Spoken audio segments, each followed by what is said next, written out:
पांच राज्यों का महापोल इस वक्त आप देख रहे हैं और पश्चिम बंगाल के साथ साथ असम, तमिलनाडु, पुदुचेरी और केरल में ये एग्जिट पोल किसकी सरकार बनवा रहे हैं। आइए ग्राफिक के जरिए समझते हैं। जो एग्जिट पोल हमारे साथ सामने जुड़ रहे हैं वो ये कि सबसे पहले टाइम्स नाउ का आप सर्वे देख लीजिए। जो एग्जिट पोल सामने आया है पश्चिम बंगाल में 292 सीटों का, जिसमें एक बड़ी पिक्चर निकलकर सामने आई वो ये कि सरकार बनती हुई टीएमसी की दिख रही है। बीजेपी का परफॉर्मेंस बहुत अच्छा लेकिन सत्ता से दूर, और कांग्रेस के पास, कांग्रेस प्लस के पास 19 और अन्य के पास 0। और इसके साथ ही अब रिपब्लिक टीवी का हम एग्जिट पोल देख लेते हैं, जिसमें टक्कर दोनों ही पार्टियों की, बीजेपी और टीएमसी की, जबरदस्त देखने को मिली। लेकिन यहां पर सरकार बनाने की जो कुव्वत है वो बीजेपी में दिख रही है। बीजेपी के पास 138 से 144 सीटें, वहीं टीएमसी के पास 126 से 136 सीटें आ रही है, वहीं कांग्रेस के पास 6 से 9 सीटें। तो दो हमने आपको वेस्ट बंगाल के एग्जिट पोल्स दिखाए जिसमें दोनों में ही पिक्चर्स अलग अलग है। एक टीएमसी की सरकार बनाने की तरफ इशारा कर रहे हैं, वहीं दूसरी तरफ दूसरा रिपब्लिक का एग्जिट पोल बीजेपी की सरकार बनाने की तरफ इशारा कर रहा है। लेकिन सबसे बड़ा फैक्टर जो कहा जा रहा था लेफ्ट और कांग्रेस की तरफ से कि हम अच्छा परफॉर्म करेंगे, 34 साल का लेफ्ट शासन खत्म करते हुए टीएमसी ने 2 टेन्योर्स पूरे किए। टीएमसी की हैट्रिक एक एग्जिट पोल बता रहा है कि होने वाली है, वहीं दूसरा एग्जिट पोल रिपब्लिक टीवी का बता रहा है कि कोई हैट्रिक नहीं होने जा रही है और इस बार मोदी मैजिक चल सकता है पश्चिम बंगाल में। ये रिपब्लिक टीवी का एग्जिट पोल बता रहा है। चलिए सीधे चलते हैं प्रतीक के पास। शुक्रिया, बहुत बहुत शुक्रिया। और एक बार फिर से वापसी करेंगे जब हम तमाम सारे आंकड़ों के विश्लेषण करेंगे। लेकिन हमारे साथ जो अब नए मेहमान जुड़े हैं मैं उनका भी स्वागत करना चाहूंगा। पश्चिम बंगाल से कैलाश विजयवर्गीय जी हमारे साथ जुड़े हैं। सबसे पहले उनसे बातचीत का सिलसिला जोड़ेंगे। कैलाश जी, कैसे हैं आप?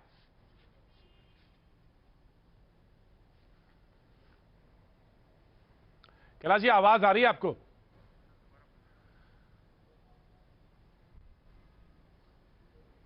कैलाश जी, आपको आवाज आ रही है?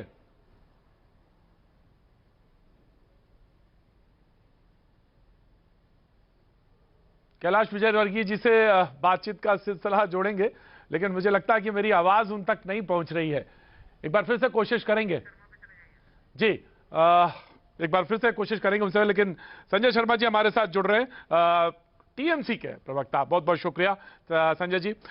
हमारे साथ Kamalika Dasgupta, assistant editor input news 18 Bangla जुड़ रहे हैं। बहुत बहुत शुक्रिया संजय जी। निश्चित तौर से मुस्कुराहट आपकी बता रही है कि आपको लगता है कि जो रसगुल्ला है आप ही 2 तारीख को खाएंगे, लेकिन ये सिर्फ एक अनुमान है। लेकिन अनुमान आपको लग रहा है सटीक बैठ रहा है आपकी तरफ, संजय जी? जी बिल्कुल, ये अनुमान है और ये स्वाभाविक अनुमान है कि बंगाल की विधानसभा का चुनाव है और बंगाल के लोग अपनी बेटी को वापस चाहते हैं। और जहां तक इस अनुमान के संदर्भ में कुछ कहने की बात हो तो मुझे लगता है कि अभी भी जितना हम सोच रहे हैं उस लेवल तक आपका अनुमान नहीं पहुंचा है। और नेक्स्ट जब 2 तारीख को जब ये रिजल्ट आ जाएंगे तब, और 2 तारीख को जब ये 2 तारीख को जब ये अनुमान वास्तविकता के धरातल पर हम देखेंगे तो कहीं ज्यादा सीट हम लोग लेकर आ रहे हैं। और 200 पार बात कोई और नेता ने कही थी, लेकिन अब तृणमूल 200 पार करेगी और ये बंगाल और देश की जनता देखेगी। जी चलिए, मैं इस बात को जब आकलन हो रहा होगा तो इसमें बीच में लाएंगे। लेकिन कमलिका दासगुप्ता अगर हमारे साथ मौजूद हैं तो उनका भी स्वागत है। कमलिका, आप मौजूद हैं, बात सुन सकती हैं हमारी? जी प्रतीक जी। कमलिका, आपका, क्योंकि आपने पूरा देखा, चुनाव बहुत नजदीक से देखा, बंगाल में ही है, और आपका आकलन क्या बैठता है? ये जो अनुमान है, ये अनुमान कितने सटीक है? ये क्योंकि महापोल हम दिखा रहे हैं तो इसमें कितना सटीक लगता है आपको कि सरकार बनाते हुए दिख रही है टीएमसी, अभी जो आकलन एक तरह से देखा जाए? देखिए, जो 6 अभी तक जो आए हैं टोटल महापोल जैसे हम लोग दिखा रहे हैं, उसमें ये दिखा रहे हैं कि 4 में तृणमूल आगे हैं और 2 में बीजेपी भाजपा आगे है। इंटरेस्टिंगली प्रतीक जी, यहाँ पे दोनों जो पक्ष हैं, तृणमूल कांग्रेस और बीजेपी, दोनों ही दावे कर रहे हैं कि वो 200 पार करेंगे। तृणमूल कांग्रेस भी 200 पार करेंगे दावे कर रहा है। दूसरी तरफ हम देखें भाजपा भी दावे कर रहे हैं वो 200 पार करेंगे। हालांकि ये 2 मई में पता चलेगा कि क्या होगा। पर सही में अगर देखा जाए इस बार बंगाल के चुनाव पिछले 15 सालों से जो पत्रकारिता में मैं कवर कर चुकी हूँ, या फिर कोई भी पत्रकार जो बंगाल के चुनाव कवर कर चुका है, वो इस बार का जो चुनाव है वो कुरुक्षेत्र से कम नहीं था। और उसी कुरुक्षेत्र में जो इश्यूज के ऊपर इस बार वोटिंग किया गया है वो बहुत इंटरेस्टिंग है। और यहाँ पे आप देख सकते हैं कि जो रुझान अभी आ रहे हैं, जो एग्जिट पोल्स आ रहे हैं, उसमें सारे रुझान में कांटे का टक्कर ही दिख रहा है। ऐसा नहीं कहा जा सकता है कि कोई भी पार्टी 200 पार कर रहा है, जो दोनों पार्टी दावे कर रहे हैं। तो वो काफी इंटरेस्टिंग चीज है। तृणमूल कांग्रेस में एंटी इनकमेंसी चाहे कोई कितना भी बोल ले, पर ममता बनर्जी एक अनपॉपुलर चीफ मिनिस्टर नहीं है। ममता बनर्जी के खिलाफ लोग वोट देंगे ऐसा यहाँ पे लोगों से बात करके नहीं लगता है। हाँ, जरूर तृणमूल कांग्रेस के खिलाफ लोगों का कुछ लीडर्स के खिलाफ, कुछ व्यवहार के खिलाफ लोगों का कुछ मनमुटाव है, पर ऐसा नहीं कि ममता बनर्जी के खिलाफ लोग वोट देंगे, जो 2011 में देखा गया था। मैं आपके पास आता हूं, मैं आपके पास आता हूं, निश्चित तौर से मैं आता हूं। कैलाश विजयवर्गीय जी हमारे साथ जुड़ रहे हैं। कैलाश जी, आपका एक बार फिर से बहुत बहुत स्वागत है। मैं एक बार फिर से आपकी तरफ मुखातिब हूं। और जब मैं पहली बार जी नमस्कार, कैसे हैं आप? बहुत अच्छा हूं, धन्यवाद जी। मैं अब जो आकलन है, जो अनुमान है, उससे क्या लगता है कि मूछ जो है ऊपर होगी और ऊपर होगी? 100% ऊपर होगी, आप चिंता मत करिए। भारतीय जनता पार्टी की सरकार बनेगी कंफर्टेबल मेजॉरिटी के साथ। लेकिन जो अनुमान दिखाई दे रहा है उसमें तो लग रहा है कि कहीं कुछ चूक हो गई है। जैसे जो अनुमान डिफरेंट टीवी चैनल्स के आ रहे हैं और हम जो दिखा रहे हैं उसमें तो जो 6 है उसमें 4 में तो लगता है कि टीएमसी ने बहुत छोटे से मार्जिन से लेकिन सरकार बनाती हुई दिख रही है। वो संभावना बिल्कुल भी नहीं है, उनका अनुमान हो सकता है, पर बंगाल में और अन्य प्रदेशों में अंतर है थोड़ा सा। बंगाल में हिंसा की राजनीति, डर की राजनीति, भय की राजनीति है, तो वहाँ जो मुखर मतदाता वो है जो सरकार को वोट देता है, और ऐसा मतदाता जो विपक्ष को वोट देना चाहता है वो चुप है, क्योंकि डर है, भय है। यदि वो बोलता भी है तो आगे पीछे देखता है, कोई सुन तो नहीं रहा है। और इसलिए इस प्रकार के जो अनुमान है, इस प्रकार के सर्वे, उनको कोई चुनौती नहीं देता, पर उनकी एक्यूरेसी में थोड़ी सी प्रॉब्लम होगी। कोई भी करेगा वो। आप तो इतने बंगाल में घूमे, आपने बहुत सारी विधानसभा में जाकर देखा है, और आपने भी महसूस किया होगा कि जो टीएमसी का बंदा वो बड़ा मुखरता से बोलता था, और जो बीजेपी का बंदा वो बड़ा डर डर के बोलता था। ये थोड़ा सा अंतर है। तो मुझे लगता है कि ये अनुमान 2 तारीख को बहुत स्पष्ट हो जाएगा, और मेरा दावा है कि 100% भारतीय जनता पार्टी की सरकार बनेगी और कंफर्टेबल मेजोरिटी के साथ बनेगी। ये हम 2 तारीख को फिर एक बार भैया जी आपके साथ मिलेंगे। बिल्कुल बिल्कुल। मैं निश्चित तौर से आपसे मुलाकात करना चाहता था चुनाव के दरमियान, पर क्योंकि बहुत व्यस्तता आपकी भी थी और जिलों में घूमना था, इसलिए मैं नहीं मिल पाया आपसे। लेकिन मैं इसमें तो मैं दर्शकों तो तमाम सारे लोग जानते ही आपको। आप कई ऐसे प्रभारी रहे हैं चुनाव के, जो कि बड़े कठिन, उसमें से आपने चाहे वो हरियाणा से शुरुआत की हो, आप निकाल के लाए हैं, और मेन स्ट्रेटेजिस्ट कहे और पूरे एंकर रोल अदा किया है आपने जहां तक बीजेपी का सवाल है।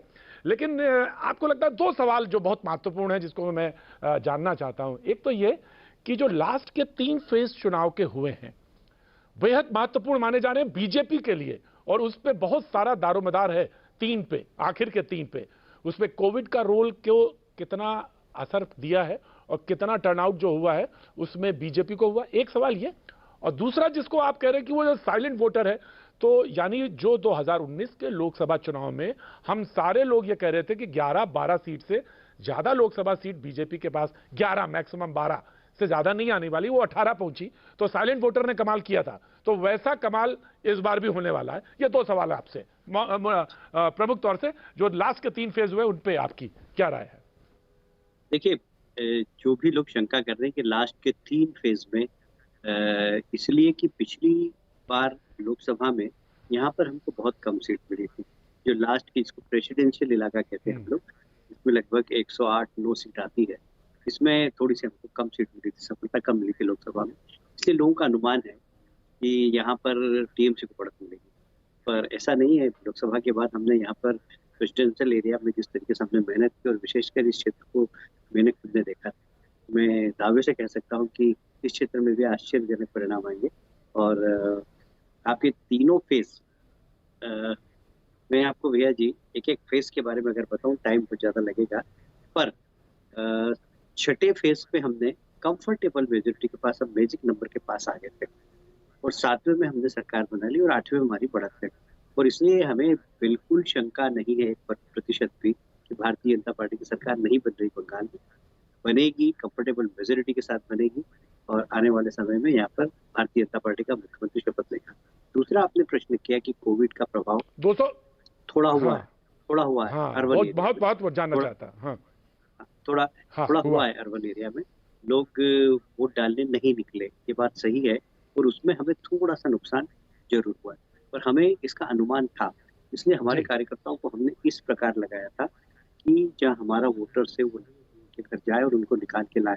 आपने देखा होगा कि सुबह हमारा जो अर्बन एरिया का वोट प्रतिशत था वो 40 भी क्रॉस नहीं किया था 1 बजे तक, और उसके बाद शाम तक आते आते 60 के आसपास हम पहुंच गए। तो हमने उन सब कार्यकर्ताओं को फील्ड में बैठकर और उनको निकाला, तो हमारा जो प्रतिशत था वो पिछले लोकसभा में जितना था उसके करीब ही पहुंच गया है। तो ऐसा कोई बहुत ज्यादा असर नहीं तो मैं होगा। आपको ग्रामीण एक क्षेत्र बात में के लिए इसका बिल्कुल साधुवाद असर देना नहीं। चाहूंगा मैं आपको एक बात का साधुवाद देना चाहता हूं और जो मेन स्ट्रेटेजिस्ट होते हैं मैं उनको इस बात के लिए पूरा क्रेडिट देना चाहता हूं कि आपने खासतौर से आपको कि आपने इस बात को मान लिया, क्योंकि एक अनुमान है मेरा भी और वो अनुमान ये कह रहा था कि ये जो आखिर के 3 फेज हैं इनमें आपको थोड़ा नुकसान हुआ है। अब ये अनुमान मेरा भी है और ये जरूरी नहीं कि अनुमान कहीं सही बैठे, लेकिन आपने भी उस चीज को तस्दीक की कि हाँ वहां पे कुछ नुकसान होता हुआ नजर आ रहा है। तो वो जो 200 पार का नारा था वहां तक तो नहीं विजय वर्गीय जी, आप तो नहीं पहुंचते ना जी, अब तो नहीं है, वो तो लगता नहीं है ना, उसके आसपास ही रहेंगे। देखिए 200 से 10-15 कम होगी और अगर अंडर करंट चला है तो उसके क्रॉस भी पहुंच जाएंगे, पर एक कंफर्टेबल मेजोरिटी जिसको कहते हैं ना, वहाँ हमेशा नहीं कि हम 150 या 160 आ रहे, नहीं, इसको क्रॉस करके बहुत आगे बढ़ो। यानी आप उसके आसपास पहुंच जाएंगे, ये आप कहते हैं कि हम 200 के हाँ, आसपास पहुंच जाएंगे आसपास या क्लियर मेजॉरिटी को क्रॉस करेंगे जहां आसपास पहुंचेंगे। नहीं, लेकिन एक चीज बार बार लोगों ने कही और मैं हाँ आप बोलिए, मैं जवाब दूंगा, आप बोलिए पहले। जी। मैं एक चीज लगातार हम देख रहे थे कि चुनाव में मैं 1.5 महीने वहां था और आप तो लंबे समय से वहां रहे, तो एक चीज लगातार देख रहे थे कि बेहद जबरदस्त कॉन्फिडेंस, और लोग कह रहे थे कि साहब ये कॉन्फिडेंस है क्यों, कैसे दिख रहा है, क्योंकि साइलेंट वोटर के बिहाफ पे सिर्फ इतना आ जाए, क्योंकि आप चाहे जितने सर्वे करा लीजिए, आप चाहे जितने तक घरों तक घुस जाइए, लेकिन आप ये कॉन्फिडेंस तो नहीं ला सकते ना कि नहीं साहब हम 200 के क्रॉस कर रहे हैं। तो ये कॉन्फिडेंस का क्या स्थिति क्यों थी, ये मैं जानना चाहता हूं। आपको लग रहा था कि ममता बनर्जी की सॉइल कहीं पे, जमीन कहीं पे, क्योंकि आप मेन स्ट्रेटेजिस्ट है, मैं जानना चाहता हूं कहां कमजोर थी आपको लग रहा था और किस जगह आप उस पर टारगेट कर रहे थे। ये सवाल मैं निश्चित तौर से आपसे पूछना चाहता था, अब मैं जानना चाहता हूं, आखिर चुनाव खत्म हो चुके हैं। आप देखिए, मोदी जी के नेतृत्व का एक तो जबरदस्त प्रभाव है पश्चिम बंगाल के अंदर। जब केंद्र और प्रदेश की योजनाओं के बारे में लोग कंपैरिजन करते हैं, जैसे मैं बताऊं कि 80 लाख गैस के चूल्हे उज्ज्वला योजना के माध्यम से पश्चिम बंगाल के घर घर में गए। किसी को एक नया पैसा देना नहीं पड़ा, उसके घर में फ्री में गैस का चूल्हा पहुंच गया गरीब व्यक्ति के यहाँ। यदि वही व्यक्ति राज्य सरकार की किसी योजनाओं का लाभ लेता है, जैसे चावल भेजे मोदी जी ने, वो राज्य सरकार की पीडीएफ एजेंसी के माध्यम से पहुंचना थे, तो वो चावल आधे मिले उनको, आधे मिले ही नहीं। तो इसलिए एक नारा लगा था, आपने सुना होगा, चाल चोर सरकार और नहीं दरकार। तो राज्य सरकार की किसी भी योजना में अगर उनको लाभ प्राप्त करना हो तो सिंडिकेट या टोलाबाज लोग सामने आते हैं और वो उनका कमीशन देते हैं। पर केंद्र सरकार की कोई भी योजना तो उसका लाभ उनको सीधा मिलता है। तो एक दोनों सरकार को कंपैरिजन करने का लोगों को मौका मिला। 80 लाख घरों में उज्ज्वला योजना का गैस का चूल्हा पहुंचा। आप कल्पना कर सकते हैं 80 लाख कितनी बड़ी संख्या होती है, और वहां पर उनको एक नया पैसा नहीं लगा। वे सब माताएं जो आज गैस के चूल्हे में भोजन बनाती है वो मोदी जी को धन्यवाद देती है कि हमको निःशुल्क गैस का चूल्हा मिला। फिर कोविड के दौरान सीधे 500 रुपये उनके खाते में गए, 1 बार नहीं, 2 बार नहीं, 3 बार। एक नया पैसा उनको कहीं टोलाबाजी के लिए लेना पड़ा। मुझे लगता है केंद्र से पैसा आता, सीधा हमारे खाते में पहुंच जाता, पूरा पहुंचता, 100% पहुंचता। और राज्य सरकार की किसी भी योजना को उनको लाभ लेना हो तो बीच में सिंडिकेट आते हैं। तो लोगों को एक मोदी जी की योजना और ममता जी की योजना में फर्क ये दिखा कि यहाँ पर टोलाबाज लोग रहते हैं, यहाँ पर सिंडिकेट लोग रहते हैं। और हमारे नड्डा जी ने एक बड़ा अच्छा शब्द बोला कि रिटेल करप्शन, रिटेल भ्रष्टाचार जो था, जिससे नीचे के लोग बहुत परेशान थे, उनका ममता जी के खिलाफ बहुत जबरदस्त गुस्सा था और उस गुस्से का अंदाज हमें हो गया था। हमें लगा कि हमें अच्छा प्रशासन लेकिन देने एक के चीज लिए रही, हमको जो- लेकिन साहब एक चीज रही, बड़ा भाषा की मर्यादाएं तोड़ी गई, दोनों तरफ से टूटी बहुत ज्यादा। ये चुनाव तो आप मानते हैं इस बात को, मर्यादाएं बहुत टूटी। नहीं, मुझे ऐसा नहीं चुनाव लगता तो कि नहीं देखा किसी ने। हमारे किसी सीनियर लीडर ने कभी मर्यादा लांघी हो, चाहे मोदी जी हो, चाहे अमित शाह जी हो, चाहे नड्डा जी हो, चाहे राजनाथ जी हो, चाहे हमारी स्मृति दीदी हो, जितने भी हमारे, चाहे योगी जी हो, जितने भी लोग आए, सबने बड़ी मर्यादित भाषण दिए और कहीं पर भी कोई मर्यादा लांघने का काम नहीं किया। ये बात सही है कि दीदी ने काफी ममता जी कहती है, ममता जी शब्दों का कह रही थी प्रयोग ना, किया। ममता जी ने कहा, विजय वर्गीय जी, ममता जी ने कहा ना, दीदी दीदी दीदी दीदी क्या करते, दीदी दीदी दीदी दीदी क्या होता है, तो ये उन्होंने कहा। दीदी तो बड़ा उन्हें लगा सम्मान कि उस तरह से सूचक, जैसे बोला जाए तो वो जैसे नहीं बोला गया। प्रधानमंत्री जी ने दीदी बोला, उन्होंने बार बार दीदी बोला। दीदी ये भी कहा कि दीदी, यदि आपको हमला ही करना है तो मुझ पे कर दो, और इन गरीबों पे मत करो, इन किसानों पे मत करो। उन्होंने तो हमेशा दीदी का सम्मान व्हील चेयर पे किया। आपने मजाक बना दिया, भाषण, व्हील चेयर पे अब मजाक वो बना दिया। अब इसलिए लोग हंसते थे कि दीदी उनको दुशासन कहती थी और वो दीदी का सम्मान पूर्वक आदर करते थे। तो थोड़ा सा लोगों को लगा कि एक तरफ प्रधानमंत्री जी कितने सम्मान से बोलते और एक तरफ दीदी इस प्रकार बात कर रही है, तो लोगों को थोड़ा लगता तो है कि दीदी की भूमिका क्या है और प्रधानमंत्री की भूमिका क्या है। लास्ट एक सवाल का जवाब दे दीजिए जनाब, एक लास्ट सवाल का एक जवाब दे दीजिए कि ये चुनाव मोदी जी वर्सेस ममता रहा या नहीं। नहीं, ये पूरा भारतीय जनता पार्टी वर्सेस ममता जी था। मोदी जी उसका नेतृत्व कर रहे थे और मोदी जी के नेतृत्व पर लोगों को विश्वास है। अमित शाह जी की बहुत बहुत शुभकामनाएं, बहुत बहुत शुभकामनाएं साहब, बहुत बहुत शुभकामनाएं। जी जी जी, बहुत बहुत शुभकामनाएं विजय वर्गीय जी, अपना ध्यान रखिएगा, बहुत लंबे समय से आप पश्चिम बंगाल में हैं। बहुत बहुत शुभकामनाएं, थैंक यू सो मच, बहुत बहुत शुभकामनाएं। और आगे मेहमानों की तरफ रुख करेंगे। हमारे साथ चरण सिंह साफरा कांग्रेस का पक्ष रखने के लिए जुड़ रहे हैं, बहुत बहुत शुक्रिया। हमारे साथ संजय शर्मा जी लगातार बने हुए हैं। हमारे साथ गौरव भाटिया बीजेपी का पक्ष रखने के लिए हमारे साथ आएंगे। साफरा साहब, सबसे पहले आपकी तरफ मुखातिब होता हूं। बहुत सारी समस्याएं हैं देश में इस वक्त, हम सब जानते हैं, हम सब उससे भली बात परिचित हैं, लेकिन इस बीच में चुनाव के एक आकलन, एक अनुमान पर बातचीत कर रहे हैं। आपके लिए कुछ इस पूरे आकलन में खुश होने के लिए कोई चीज, कोई लाइन दिख रही है जिस पे आप कह सके कि नहीं, हमें खुशी है इस बात की?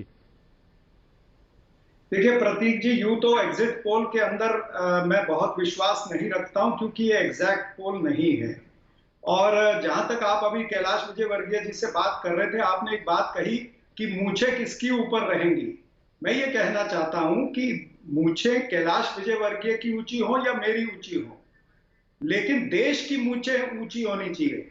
आज देश में परिस्थिति क्या है, ये आप महापोल दिखा रहे हैं, लेकिन महापोल किस पे होनी चाहिए कि ये कोरोना की सुनामी, ये किसकी नाकामी है, ये किसकी नाकामी है, इस पे महापोल होना चाहिए। लेकिन सुनामी के समय में भी, सुनिए मेरी बात पूरी होने दीजिए। सुनामी के समय भी इस देश ने विदेश से कोई मदद नहीं मांगी, लेकिन आज समय ऐसा आ गया है जब हमको ऑक्सीजन और इंजेक्शन विदेश से मंगाने पड़ रहे हैं। एक मजबूत भारत को मजबूर भारत इस सरकार ने बना दिया है। आज जो लोग कोरोना को भगाने के लिए कहते थे दिए जलाओ, दिए जलाने से हमने शुरुआत की, आज हम लाशें जला रहे हैं। तो ऐसी परिस्थिति के अंदर चर्चा तो कोरोना की नाकामी पे होनी चाहिए, महापोल कोरोना की नाकामी पे होनी चाहिए, लेकिन आप इन आंकड़ों पर चर्चा कर रहे हैं, मैं निश्चित रूप से इसमें पॉजिटिवली भाग लेना चाहूंगा। बहुत अच्छी बात, बहुत अच्छी बात। मैं आपकी बात से 100% 100 से ऊपर कोई आंकड़ा होता हो, अगर 1000, तो मैं 1000% आपकी बात से सहमत हूं साफरा साहब। ये वक्त सिर्फ और सिर्फ उन्हीं पे बातों पे करने पे केंद्रित। अगर मैं बात कहूं, मैं 5:45 पे बैठता हूं, तो 5:45 बजे पे बैठा था और पहला वाक्य और पहला सेंटेंस अगर मैंने बोला था तो वो यही बोला था। और ये मैंने कहा था कि मैं चर्चा को बीच बीच में लाना चाहूंगा। जहां 3500 से ज्यादा मौतें हो रही हो, उसमें आप कौन सी चर्चा करेंगे, कौन से चुनाव और कौन सी भागीदारी और कौन सी मूंछ, किस पर बात करें? ये बात सच है आपकी, मैं इस बात से सहमत हूं, आपकी बात से सहमत हूं। लेकिन इसके अलावा भी बहुत सारे प्रश्न हैं। हम कितने मजबूत थे, हमने कितनी तैयारियां की थी और हम कितनी योजना, पंचवर्षीय योजनाएं बनाते रहे। याद रखिएगा छापरा साहब, हमने अपने बचपन के किताब। सबसे बड़े दंगल में आपका एक बार फिर स्वागत है। जो मेहमान हमारे साथ बने हुए उनका एक बार से फिर से हम तारुफ करा देते हैं जल्दी से। हमारे साथ चरण सिंह छापरा साहब कांग्रेस का पक्ष रखने के लिए मौजूद हैं।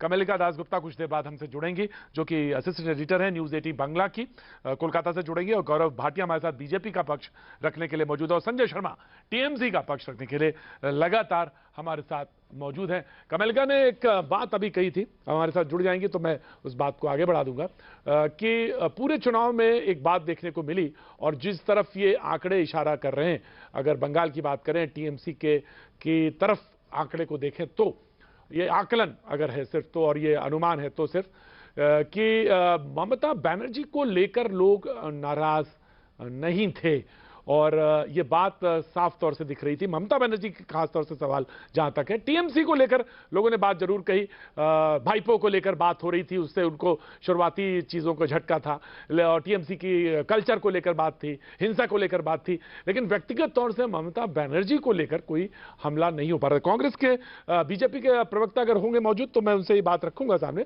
लेकिन छापरा साहब कुछ कहना चाह रहे थे, then welcome to Sanjay Sharma. Chhapra साहब, देखिए, मैं यही कहना चाहता था कि देश के अंदर इतना बड़ा मुद्दा कोरोना का चल रहा है, आज कहीं पर दवाई नहीं है, कहीं पर बेड नहीं है, टेस्ट नहीं है, ऑक्सीजन नहीं है। ऐसे समय के अंदर जब हमें ये सारा कंसंट्रेशन उस पर रखना चाहिए था कि कोरोना को किस तरह से, कोरोना से हमको लड़ना है। यानी इस चुनाव के अंदर भी अगर आपने देखा होगा तो भारतीय जनता पार्टी के सिलेबस के अंदर हिंदू मुस्लिम था, लेकिन ऐन वक्त पर कोरोना, हॉस्पिटल, रेमडेसिविर, इंजेक्शन, ये तमाम सारी चीजें आ गई अचानक। ये आखिरी के जो 4-5 फेज थे। और मैं आपको ये बता दूं कि ये कोरोना जो है हमारे दरवाजे पर दस्तक तो पहले से दे रहा था, दिसंबर जनवरी से सेकंड फेज की दस्तक आ रही थी। तो क्यों इसको नरेंद्र मोदी जी ने या उनकी सरकार ने नजरअंदाज किया? क्यों इसको इलेक्शन कमीशन ने नजरअंदाज किया?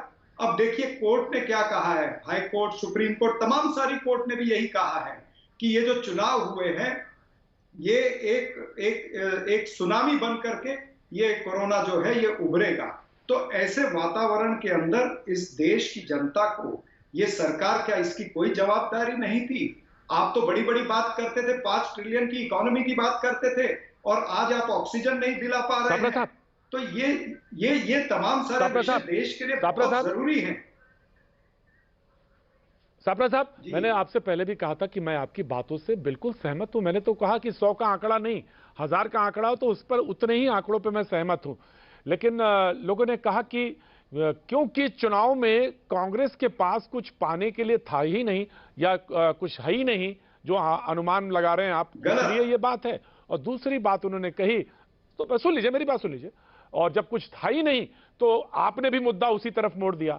जैसे आपको बहुत ज्यादा चिंता थी तो महाराष्ट्र में कुछ हुआ ही नहीं और राजस्थान में कुछ हुआ ही नहीं, लोगों ने ये भी तर्क दिया आपको। छापरा साहब, जैसे बात आपने कही वैसे लोग भी ये आपसे सवाल पूछ सकते हैं। मैं ये कहना चाहता हूं कि भारतीय जनता पार्टी हमेशा नारा लगाती थी कि दल से बड़ा देश, लेकिन आज ये सारे सिनारियों को देखते हुए वो नारा उल्टा हो गया है। देश से बड़ा दल हो गया भारतीय जनता पार्टी के लिए। इसी तरह से ये सारा कार्यभार चला है। आज आप देख रहे हैं कि लोग रास्ते पर पड़े हुए, रास्ते पर ऑक्सीजन के बाटले मंगा रहे हैं, वहां पर ऑक्सीजन लेकर के बैठे हुए हैं, कोई रास्ते पर बिलख करके मर रहा है, लाशें जलाने के लिए हमारे पास में जगह नहीं है, शवागृह से लेकर के श्मशान तक कतार ही कतार लगी हुई है, हॉस्पिटल के बाहर कतार लगी हुई है एडमिशन के लिए। उत्तर प्रदेश देखेंगे तो सीएमओ के ऑफिस के बाहर महिलाएं रो रही है कि सीएमओ हमें चिट्ठी देगा तो हमारे पेशेंट को अंदर आने मिलेगा। आप बिल्कुल झूठ नहीं बोल रहे हैं। प्रदेश के अंदर ऑक्सीजन नहीं है, छापरा साहब बिल्कुल गलत नहीं कह रहे हैं आप। छापरा साहब बिल्कुल गलत नहीं कह रहे हैं। मैंने आपसे फिर कहा, मैं फिर तीसरी बार दोहरा देता हूं कि अगर 1 से 100 की जगह 1 से 1000 हो और 1000 का आंकड़ा गिना जाए तो मैं ये कहने को तैयार हूं कि आप गलत नहीं कह रहे हैं। लेकिन लोगों ने कहा कि घर में एक आईना जरूर रखना चाहिए, जो चलते बैठते कहीं अपनी तस्वीर, अपनी सूरत भी दिखती रहे। तो बस यही बात थी और कोई बात नहीं थी। छापरा साहब, कौन से आईने की बात बिल्कुल करते हैं? उत्तर तो पूछेगी जनता। नहीं, मैं उत्तर देता हूं। नहीं, मैं महाराष्ट्र की बात नहीं करता। मैं तो पूछ नहीं, अगर आप बहस इस पर करना चाहते हैं सापरा साहब, अगर आप बहस इसी पे करना चाहते हैं कि हम कितना, सापरा साहब आप सुन लीजिए। अरे आईना सुनिए सापरा साहब प्लीज, सापरा साहब क्लियर करता हूं। मैं आपके ऊपर सापरा साहब, मैं पूरा प्रोग्राम खत्म कर दूंगा। सापरा साहब 8:40, सापरा साहब 8:00, सापरा साहब प्लीज लिसन, सापरा साहब मैं आपकी बड़ी इज्जत करता हूं। सापरा साहब now please listen me, Sapra साहब नाउ प्लीज लिसन, सापरा साहब नाउ प्लीज लिसन। 8:40 है, मैं 20 मिनट आपको दे दूंगा प्रोग्राम में, आप ही को सुनूंगा सिर्फ। लेकिन ध्यान रखिएगा एक बात का, मैं प्रोग्राम खत्म कर दूंगा, इतना अख्तियार मैं रखता हूं, इतना अख्तियार रखता हूं मैं ऑन एयर। मैं कह रहा हूं, मैं सिर्फ ये जानना चाहता हूं, सोल्यूशन दीजिएगा मुझे सापरा साहब, सोल्यूशन दीजिएगा। तो ये मत सोचिएगा कि मोदी जी ने ये नहीं किया और कौन नहीं, तो अगर सोल्यूशन दे रहे होते तो महाराष्ट्र की स्थिति ये क्यों होती? हाँ, तो इसी पे आ रहा हूं। राजस्थान की स्थिति क्यों होती? तो ये राजनीति हो जाएगी, ये राजनीति हो जाएगी। मैं कोमेलका की तरफ मैं आऊंगा आपके, हमारे पास बहुत टाइम है, हमारे पास टाइम है, हम आपसे डिस्कस करेंगे सापरा साहब, वी विल डिस्कस। आप बहुत भले स्पोर्ट्स पर्सन है, मैं जानता हूं, पर्सनली जानता हूं, मैं जानता हूं आपको, मैं बिल्कुल धैर्य के साथ कह रहा हूं, मैं बिल्कुल सुनूंगा सापरा साहब, सुनूंगा। आप सुनने की स्थिति नहीं, अगर आप करके दिखा देंगे तो मुझे बहुत अच्छा लगेगा सापरा साहब। महाराष्ट्र में हो जाएगा, आप मुंबई में रहते हैं, हम दोनों लोग जानते हैं एक दूसरे को, अगर करके दिखा देंगे तो बहुत अच्छा हो जाएगा। मैं यही जानना चाहता। कमल का मैं आपको मौजूद है, एक सेंटेंस आप बोल रही थी, मैं कमल का आपके पास आना चाहता हूं, हमारे असिस्टेंट एडिटर हैं, कोलकाता से जुड़ रही हैं। आपने कहा कि ममता से लोग नाराज नहीं दिखाई दे रहे थे, और टीएमसी से तो बात हो सकती है, लेकिन ममता से नाराज नहीं थे, तो क्या वो जो स्लाइटली एज दिखाई दे रही है जो अनुमानों में, वो उसी का फायदा ममता को मिलता हुआ दिख रहा है? कमलिका दास गुप्ता। देखिए बिल्कुल, और सबसे बड़ी बात इसमें ये है कि ममता इज अ स्ट्रीट फाइटर जैसे वो कहती है, और बंगाल की जनता ये देख के आई है कि ममता ने हार नहीं मानी है। मतलब हमने देखा है कि 2009 में जब वाम मोर्चा खराब हाल किया था और ममता बनर्जी अच्छी की थी लोकसभा चुनाव में, ऐसा ही हुआ था जैसे 2019 में 18 सीट मिला था बीजेपी को, और उसके बाद में बीजेपी को ये लगने लगा कि बीजेपी बंगाल दखल कर सकता है। वैसा ही 2009 में तृणमूल ने अच्छा किया था और वाम मोर्चा ने खराब किया था, और उसके बाद में बुद्धदेव भट्टाचार्य ने लड़ाई ही छोड़ दिया, जिसके वजह से 2011 में जब ऐसे वोट हो गए थे तब हमारे पास ये आंकड़े क्लियर था कि ममता की सरकार बन रही है। पर 2019 में जब ममता बनर्जी उतना अच्छा फल नहीं किया, 18 सीट बीजेपी को मिल गया, उसके बाद में भी ममता बनर्जी आज के डेट तक जिस तरीके से उन्होंने हर बॉल को खेला है, हर चीज को उन्होंने एकदम जिसको बोलते हैं एकदम जिद से लड़ाई की है, वो जरूर वो उसको आगे एज में रख सकता है। पर प्रतीक जी इस बार आपका कहना कि हाँ एज जो है, पर एक बार इस बार की जो चुनाव है ना, इस बार की चुनाव में जो फैक्टर्स हैं वो बंगाल कभी देखा नहीं। इस बार में ध्रुवीकरण मतलब पोलराइजेशन एक बहुत बड़ी फैक्टर है। पोलराइजेशन कितने सीट्स के ऊपर असर डालता है, इसका जवाब 2 मई को मिलेगा। अगर कम मिलता है तो वो तृणमूल के लिए एज है, क्योंकि तृणमूल ज्यादा पोलराइजेशन में खेला नहीं, बीजेपी ने ज्यादा पोलराइजेशन में खेला। एक दो बात ये है कि बंगाली वर्सेस बाहरी का जो लड़ाई है वो जैसे महाराष्ट्र में अस्मिता, मराठी अस्मिता होता है, वैसे ममता ने यहाँ पे ये जगाई है कि बंगाली अस्मिता, Bangla Joy Bangla was her slogan, and उसके साथ ही साथ बांग्ला अपना लड़की को चाहती है। जो लोग आ रही है वो बाहरी है, हम यहाँ का है। तो ये बांग्ला वर्सेस बाहरी लड़ाई का जो नैरेटिव है ये भी काफी इंटरेस्टिंग है, जिसमें ममता को एज मिल सकता है। पर लेकिन इसका पॉलिटिकल रिपरकशंस क्या होते हैं, ये ऑफ कोर्स कमल का इसका रिपरकशंस क्या होते हैं, और महाराष्ट्र में भी देखने को मिले, उसकी राजनीति में पहले आए, फिर सोशल सिनेरियो में वो फिर बाद में देखने को मिले, और उसके रिपरकशंस अभी तक दूर तक दिखते हैं। ये हम सब जानते हैं, सापरा साहब भी इस बात से भली बात परिचित, और पूरा देश भी जानता है। तो बंगाल में नहीं था, पॉलिटिक्स में अब इसके इंट्रोड्यूस हुआ है इस बार, और वो सोसाइटी में कहा था, ईश्वर करे ना हो, ऐसा ऊपर वाला करे ना दिखे, लेकिन ये एक एनालिसिस है और वो भी बहुत घातक है जो देख रहे हैं लोग। लेकिन संजय जी आपके पास आते हैं, अभी तो फिलहाल जो आंकड़े हैं आपकी जो मुस्कुराहट थी उसमें दिख रही थी मुझे। लेकिन एक कमलिका का एक एनालिसिस थी कि जो पिछली कभी बंगाल ने नहीं देखा वो इस बार देखने को मिला, और पोलराइजेशन से शुरू हुआ, फिर बंगाली वर्सेस बाहरी हुआ, और उसके बाद वो चीजें जो सामने दिखी उससे कहीं ना कहीं अभी एक छोटा सा एक एज आपको दिख रही है। हालांकि ये सिर्फ अनुमान है, 2 तारीख को ही परिणाम है। जी संजय जी, मैं ये कहना चाहूंगा प्रतीक जी, कैलाश विजयवर्गीय जी को मैं बहुत ध्यान से सुन रहा था और उन्होंने कहा कि बंगाल में भय का माहौल है, डर का माहौल है। और इन चुनाव में मैंने एक चीज और देखी, आपके भैया जी कहीं के एपिसोड बंगाल के बहुत सारे जिलों में हुए और उन एपिसोड्स के माध्यम से बंगाल और देश की जनता ने देखा कि भाजपा का कार्यकर्ता भी तृणमूल के कार्यकर्ताओं की तरह नारे लगा रहा था, उत्साह से भरपूर था, लवरेज था और कोई डर का माहौल नहीं था। तो ये जो ऑनलाइन हमने देखा और दुनिया ने देखा कि डर का माहौल नहीं है, कैलाश विजयवर्गीय आज फिर चैनल में आके ये चुनाव जीवी लोग बंगाल के बारे में झूठ बोल रहे हैं, लोगों को बरगला रहे हैं। इनको नहीं पता कि अब चुनाव कंप्लीट हो चुके हैं और आने वाले 2 मई को जब नतीजे निकलेंगे तो बंगाल की जनता ने इनको जो जवाब देना है वो डिब्बे में पैक कर दिया है। जहां तक तृणमूल कांग्रेस और जहां तक दीदी ममता बनर्जी की बात है, हमने मां माटी मानुस की बात की है, और ये जो बाहरी वाली बात है, बहिरागत वाला जो इशू है, इसमें मैं एक चीज स्पष्ट कर दूं, बंगाल की 10 करोड़ जनता, बंगाल की एक छत्र राज करने वाली जनता है, वो बंगाल के सारे लोग हम एक हैं।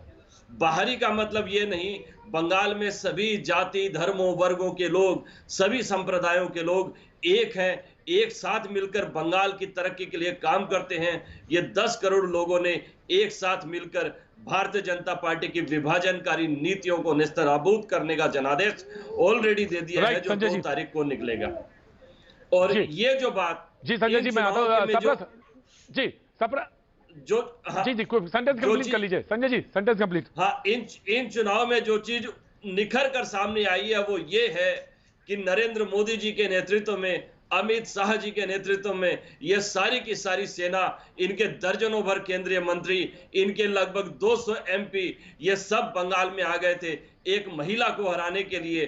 कितनी कटुक्तियां की गई, लेकिन दीदी ममता बनर्जी, जिनमें हम रूप देखते हैं, संजय जी ये सवाल,